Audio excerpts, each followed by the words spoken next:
Good evening, ladies and gentlemen. Welcome back to BNN.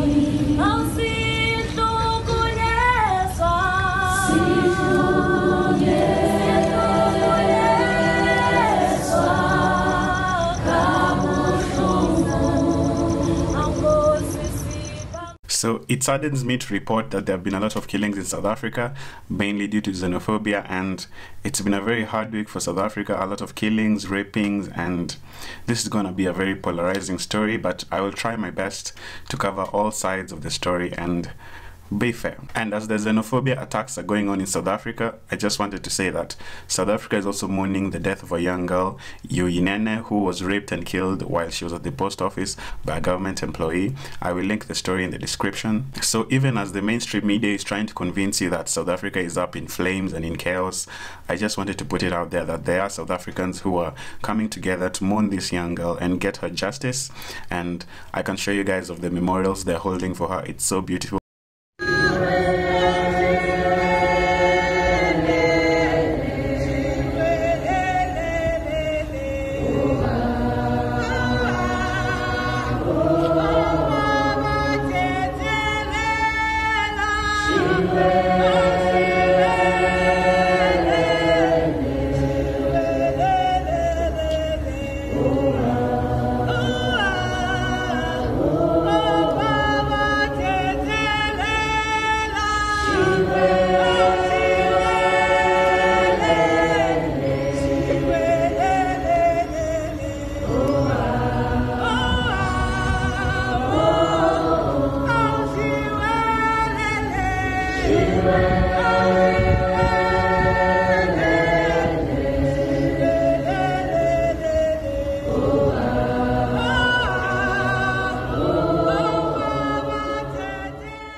Just a reminder that the xenophobia attacks are not all that is going on in South Africa. There are South Africans who actually care and who care about other people, and they're mourning right now. They're mourning. So this video is about all the xenophobia attacks going on in South Africa. I cannot show you guys the violent imagery of the incidences because according to YouTube policies, they are discouraged. So I want to talk about the reasons behind the xenophobia happening right now in South Africa and who is affected and what exactly is going on, because I was also like you 24 hours earlier. I did not know much about what was going on, what was the cause of it, who was affected, why are they doing this. So I'm going to try to cover all the aspects in this video. So let's start. So there have been different reports running all over social media and the mainstream media, people claiming that the chaos started about two lovers. Other people are claiming that it is Nigerians running illegal businesses, and so some South Africans stood up to them and was trying to stop illegal businesses in their communities like drugs and prostitution, and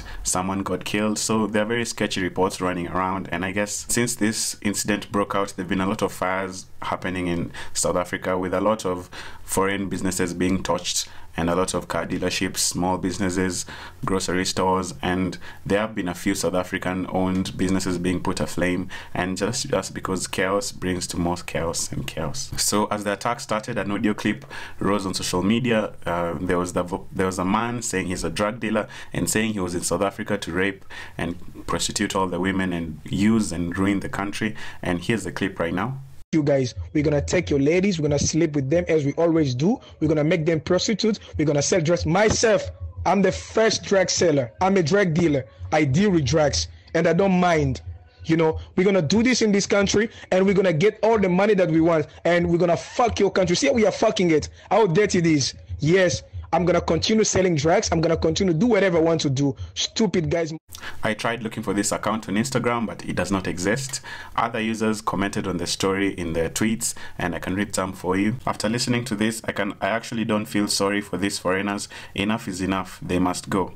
Another user wrote, "No West African speaks like this. Not even talk about Nigerian. Stop lying to ourselves." Another user claimed that this was recorded over 2 years ago, and if he is right, it's something being used to divide Nigeria Nigerians and South Africans and leading to the violence. As you guys can notice, people are digging up old media and old audio clips and old videos from past incidences to try and fuel these attacks and fuel the logic and the mass mentality going on in this story. Some people on social media even use the Bible, as they quoted a passage from Deuteronomy which is kind of xenophobic, and I can read it for you. Foreigners who live in your land will gain more power and more power, while you gradually lose yours. They will have money to lend you, but you will have none to lend them. In the end, they will be your rulers. So on a deeper level, I do understand where South Africans are coming from. They have so many of these foreigners in their country, and the whole aspect of them peddling drugs and prostitution and running illegal businesses, I can understand where some of the anger is coming from. But resorting to attacks and killing your fellow black man is not the answer, and is not the solution. Report these people to the authorities. If the authorities are corrupt, like most African countries, then take action yourself. Remove them from your place.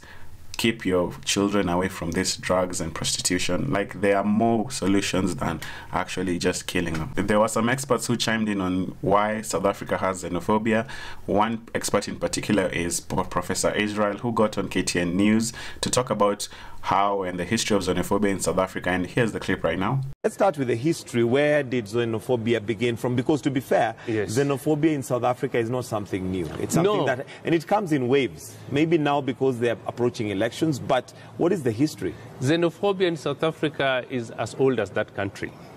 And it is older than the independent South Africa, which came into place in 1994. We would trace it back without going too far. As early as 1984, we had between 50,000 to 350,000 Mozambicans moving into South Africa due to the problems which are in Mozambique. It was followed by Zimbabweans, and later followed by people from the Congo region in 1993, 1994. And of course, as the numbers were growing, certain things happened. And these were, one, the migrants were put in Bantustans by the South African government and were made to stay in those places. But the migrants also got opportunities to go and work in hotels. They went to work in shops. They went to do all sorts of odd jobs, which unfortunately the ordinary South Africans loathed. As a result, the numbers of foreigners in South Africa was growing, and the ordinary South Africans were feeling, of course, erroneously, that they were being disadvantaged or dispossessed. But that also has a history connected to their attitude to labor, their attitude to work.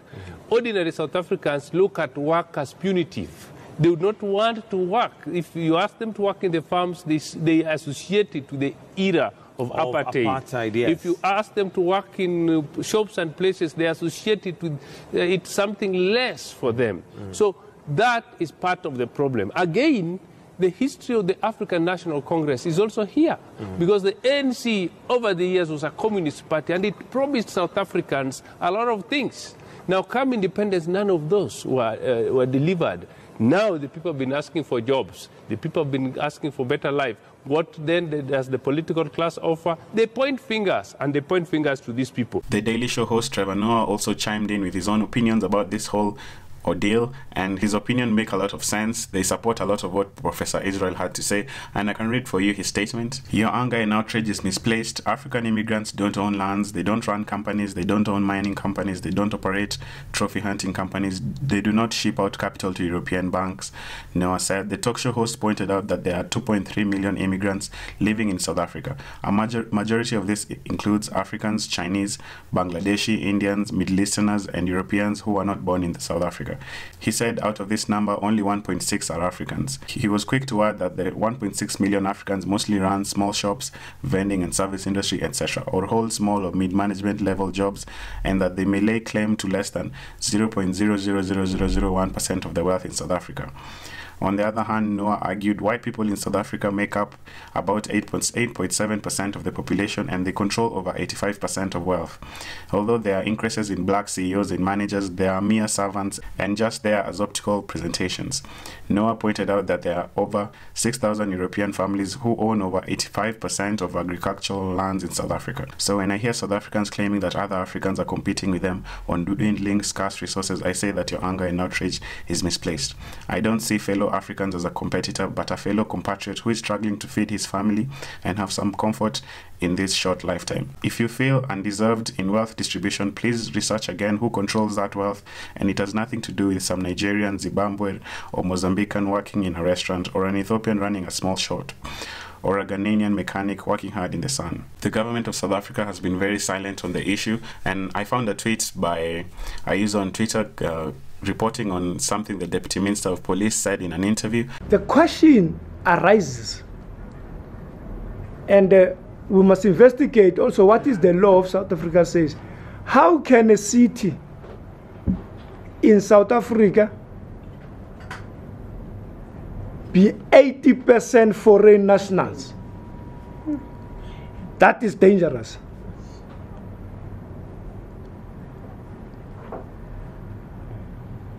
That in Hillbrow and the surrounding areas, South Africans have surrendered their own city to the foreign nationals. The nation should discuss that particular question. You won't find South Africans in other countries dominating a city into 80%. Because if we do not debate that, that necessarily means the whole South Africa could be 80% dominated by foreign nationals, and the future president of South Africa could be a foreign national. We are surrendering our land, and it is not xenophobia. To talk truth, we fought for this land. From a white minority, we cannot surrender it to the foreign nationals. That is a matter of principles. We fought for this country, not only for us, for the generations of South Africans. A lot of people were angered by his remarks, and some few people supported what he had to say, and I can read the tweets for you. A user said, "Who's asking South Africans to surrender, and is killing Nigerians the best way? This won't end well." Another user said, "Well, I support him fully. For certain victories, it requires bloodshed." What most people don't realize is this is a video that was shot in 2017 and it was reported by Eyewitness News, but the video is being used to incite others and show that the government is complacent and not doing anything about the attacks, and that they are in support of xenophobia. So with social media, no one fact checks anything and everything is taken as truth.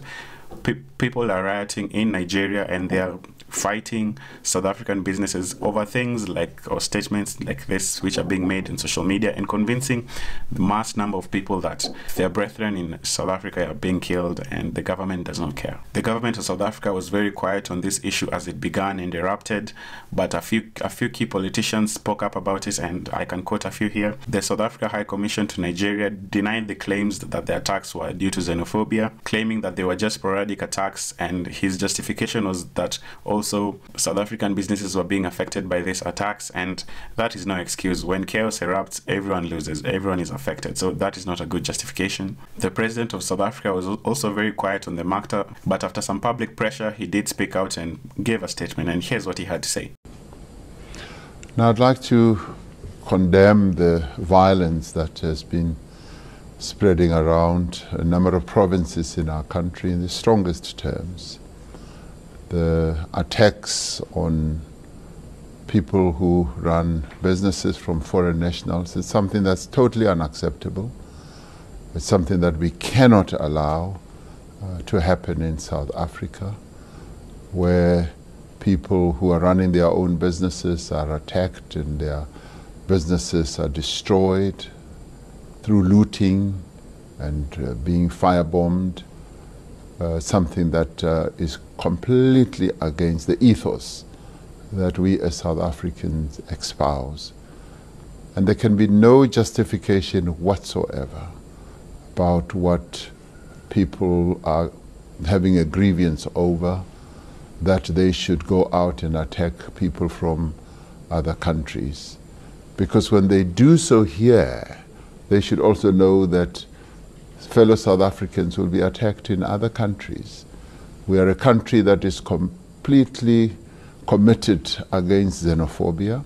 We do not allow and cannot tolerate the attacks on people from other African countries and indeed from other countries completely. So these attacks are completely against the rule of law, and I'd like to commend the security forces, particularly the police, for stopping further violence from ensuing in a number of places, in KZN as well as in Gauteng. And we want our security forces to carry on with the work that they've been doing, arresting the perpetrators, ensuring that these violent acts do not continue. I'm going to be convening the ministers in the security cluster today to make sure that we keep a very close eye on all these acts of wanton violence and find ways of stopping them. I've directed the Minister of Police. So as this chaos continued, Nigerians actually retaliated. You can see videos on Twitter of Nigerians arming themselves with brute weapons like knives and pangas, and they are looking for a fight and looking for these South Africans who are killing their brethren. And also back in Nigeria, you can find videos of Nigerians actually closing down South African businesses like ShopRite.